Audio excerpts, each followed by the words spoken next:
better here? Okay. Welcome to our third Key Haven concert in our 73rd season. And welcome many of you for the first time. I know you introduced yourself to me. You're here for the first time, maybe the second time. Your family, your parents, your whomever, neighbors, and I'm really happy to have you here in our newly expanded hall. This is our second go at it with the symphony orchestra. This is a little different than last week. Simon's been experimenting with different things. But I was really thinking about, just while I was watching this concert along with you, so many pieces of it. And actually, for those of you who are maybe less familiar with Kinhaven, I wanted to just contextualize what you just saw. Yes, we just put on a concert for you. But actually, a few things that you probably saw, whereas the students were really helping the faculty with the flow of the concert last night. A few things. This was a culmination of mostly 1 week of chamber music assignments that the students received at the beginning of this week. Some went 2 weeks from last week, but in general, it was a 1 week assignment that was really the beginning of a conversation between the faculty while they thought about all of the students and what they needed musically, socially, and otherwise, and developed a chamber music group that was either met on Monday, Wednesday, and Friday with a performance on Friday, or Tuesday, Thursday, Sunday, and you saw the culmination of that today. And before this concert, the faculty were thinking about next week's concerts. They were in meetings doing that. It's a rather fascinating methodology and a very, very thoughtful way to go about instruction. So these students had one coaching per day in those 3 days for an hour. Of course, I'm sure that they practice with each other for hours and hours and hours after that as well. I want to really actually just recognize not only the amazing concert that they put on, but the faculty and the work that they did with the students. So one more time, please.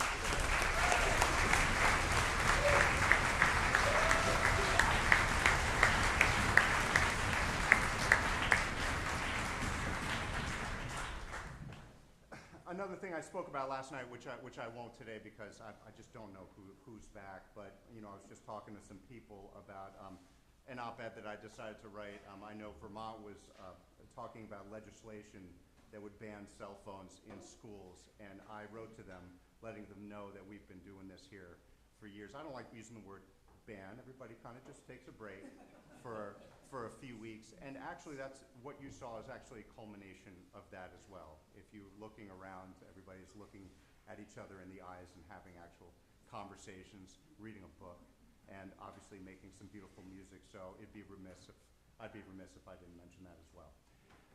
The most important thing we do here, especially in the first 2 weeks, is to get everybody together as a community, is to spend time obviously with faculty and staff and the students, and we bring in single people here and there to amalgamate themselves into the community fluidly and brilliantly. And the guest conductors of the chamber orchestra and the symphony orchestra are mostly, in general, those people. We take that very seriously. It's been a model that we've adopted. It's been about 20 years now we've had a guest conductor model.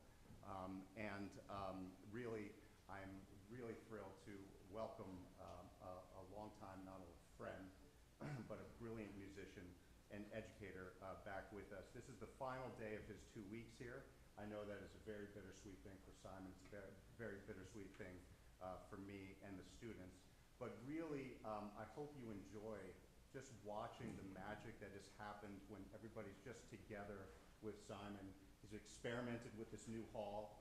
We're trying that out, these configurations. But mostly for the last about 17 years, as long as I've been ED, maybe a little earlier than that, Simon has really kind of gotten this community, well, fired up is really the term, every single week, fired up with his energy, his passion for this place, his passion for the students.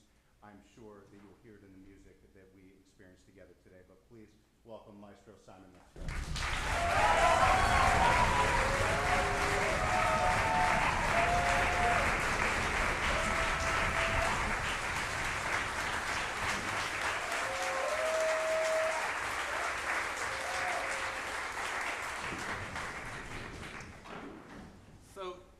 Tony took at least 5 of my 13 minutes, I think, just there. So I'm going to have to really, he's taken out his phone. He's timing me.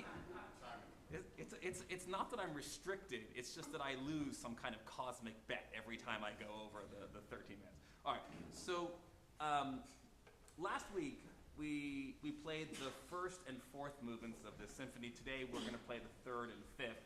And when I spoke before the performance, I talked about one of the interesting, really looking into the details, you learn a lot, right? And one of the things that I talked about was how in 1830, when the piece was first performed, the program that he wrote very specifically to go along with it was different than the program that we have today, which was from the 1855 publication.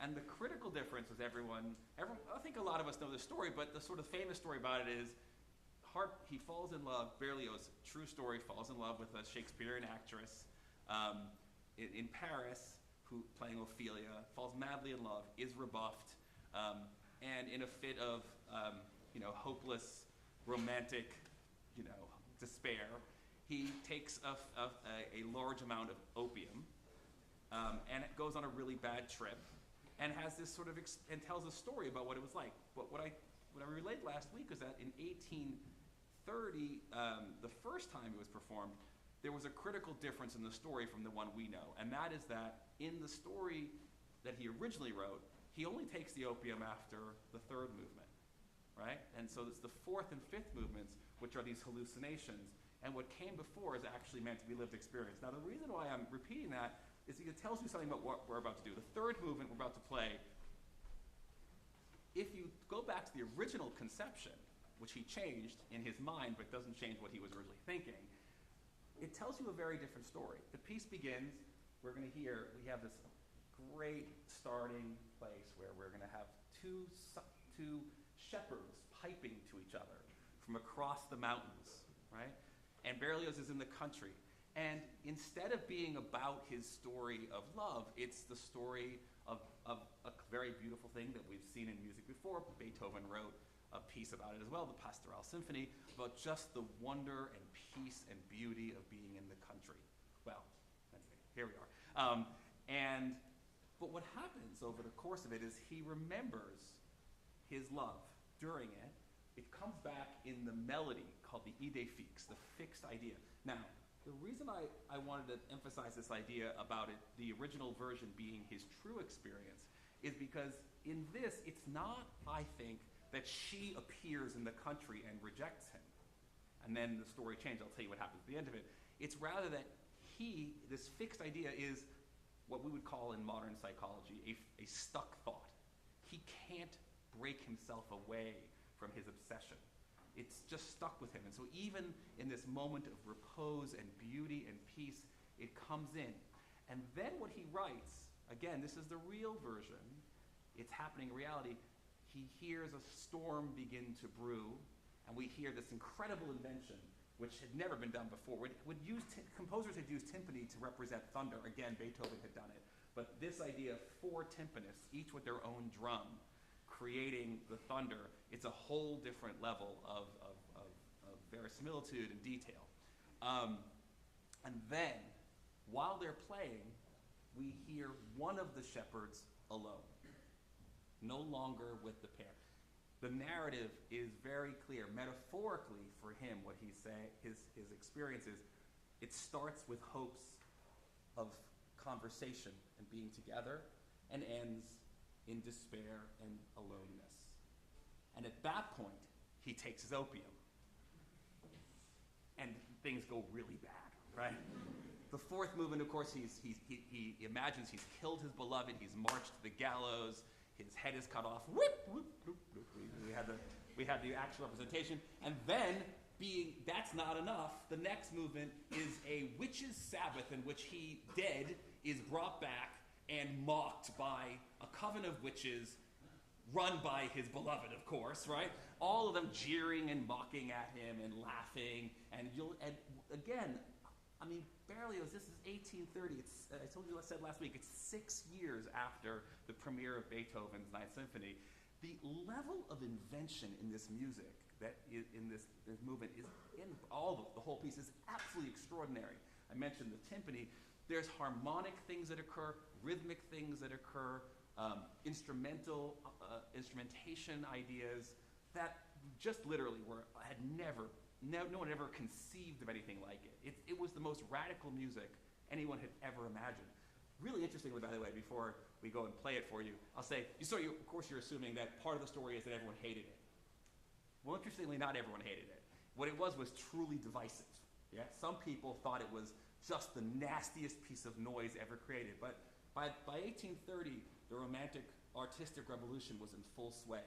And a good half of the people who went to hear it and the critics who heard it heard the masterpiece that we heard today. Now, of course, there was arguments about it, but it was in fact seen as it is almost right away as by the people who heard it properly as really this true masterpiece and this kind of creation of something that created new possibilities in music, which we still hear today. There's no composer, there's no musician who can't look at the score and find inspiration and new ideas every time. Every time you look at it, every time I conduct it, I'm like, oh, look at that, I hadn't seen that before. It's just so absolutely inventive and brilliant in every way. So, I'm sure I failed. Never mind. I'm great, okay.